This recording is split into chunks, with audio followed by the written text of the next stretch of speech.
And of course, one of the things I like is I like television shows that deal with forensic evidence, profiling,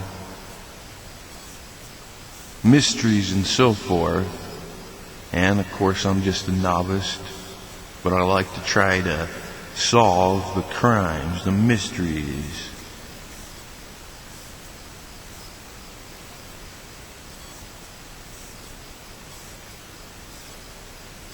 And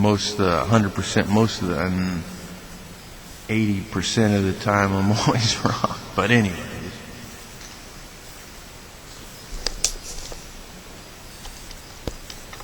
One of the things that serial killers do, rapists and child molesters do, is they boast of their heart's desire.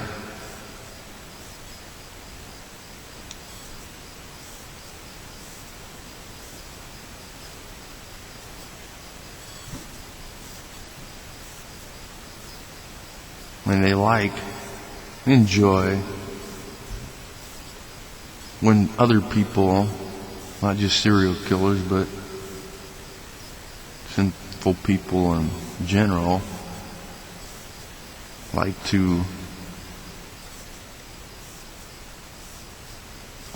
covetousness, like to boast of their heart's desire.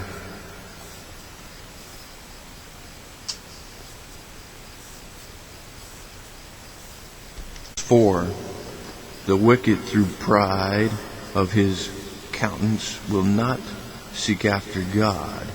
God is not in all his thoughts.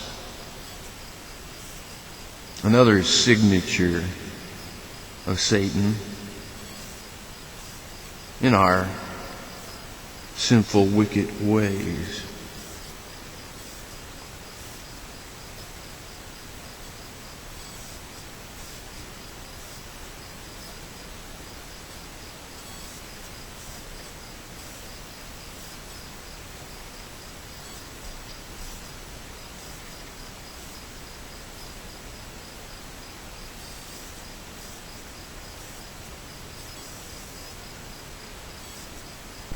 And we see this in our world today. Of course, we've seen it since the beginning of time, but we see this. It seems more clearly than before.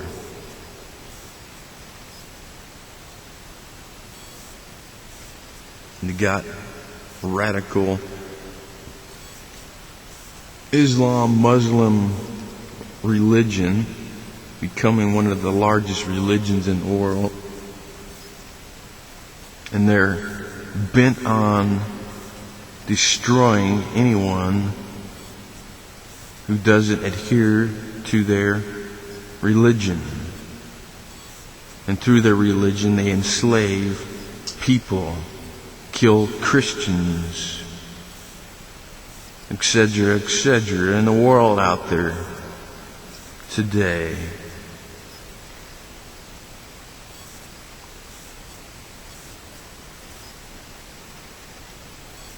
We have professors and teachers and students, and their professors have no regards. They sleep with their students and have no regards for what they do and feel. And the university is full of lies. Lies of evolution, lies about the Bible, lies about global warming, and now they want to even stuff our kids' heads full of nonsense concerning global warming as young as they can. The media, politics, it's there, it's everywhere. They hide scientific dissent. They hide strong, sound scientific evidence from the public if they can.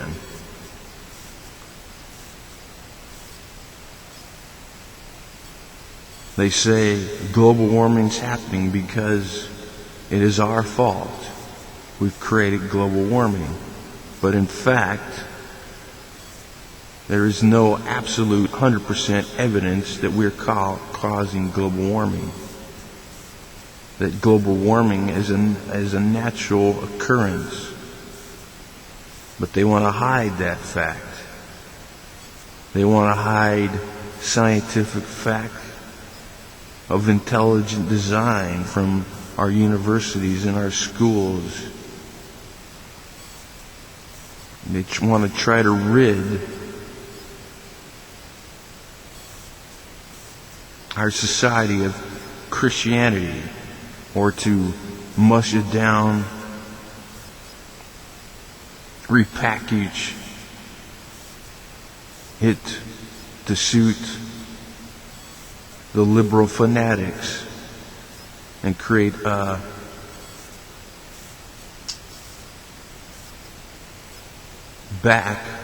turn the backbone into mush and create this mush Christianity.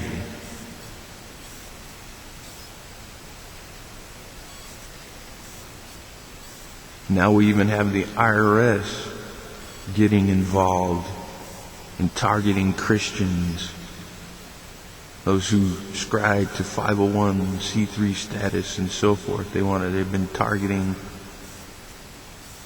Christian organizations, targeting news organizations, etc. Now, in America, they want to force people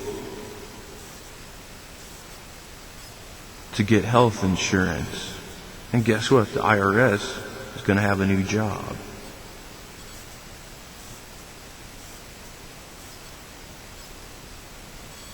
And so we see this wickedness running rampant. You got kids out there putting date rape drugs in women's drinks and vice versa, and having sex with people unconscious. And now they've legalized marijuana.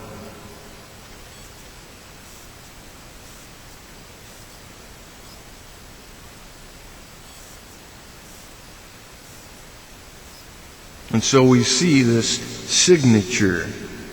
It's always been there. It's been there since the beginning of time, since the fall. But we see this signature and we think it's, getting worse. But in fact, I think it's actually getting better in some ways, but it's also getting worse in some ways. But in other times, it used to be a lot better in some ways. And so we see this signature. Now, of course, that our government in America has got something to hide. They got something hidden. They got a hidden agenda.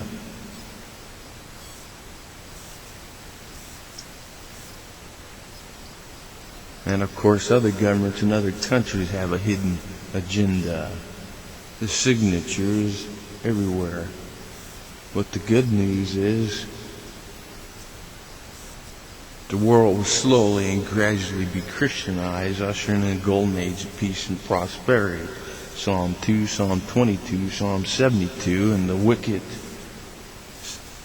the devil and the flesh, the world will be defeated and then be rejuvenated. Paradise lost will become paradise restored, and the problem of sin and death will fully and finally be resolved.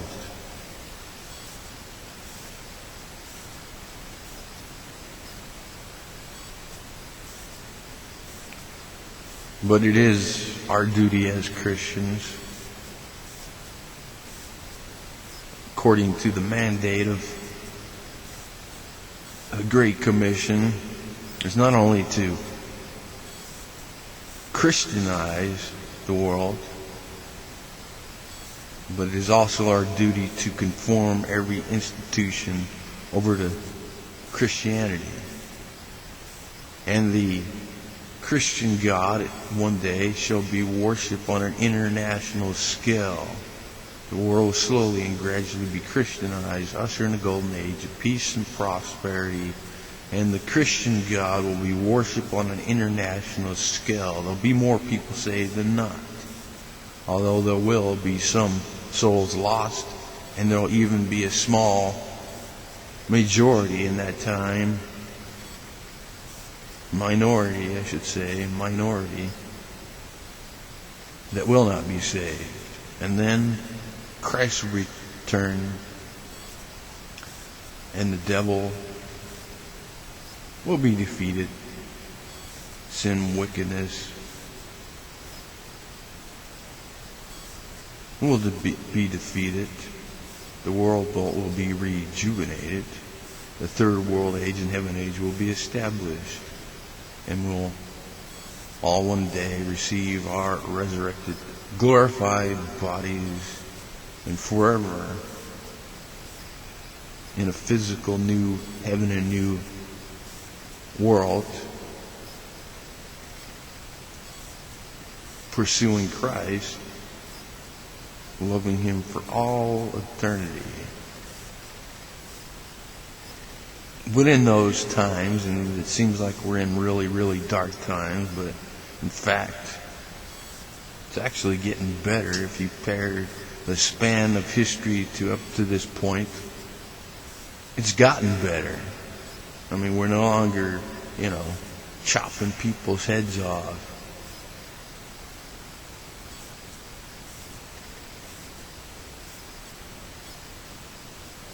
But in those times when it seems like Christ is far away, it's really there close. He's there in friends, family, and people. Your brothers and sisters at church, your wife, your husband, your kid, whatever. He's there. He's there whenever you need it in prayer. And He's there to give you comfort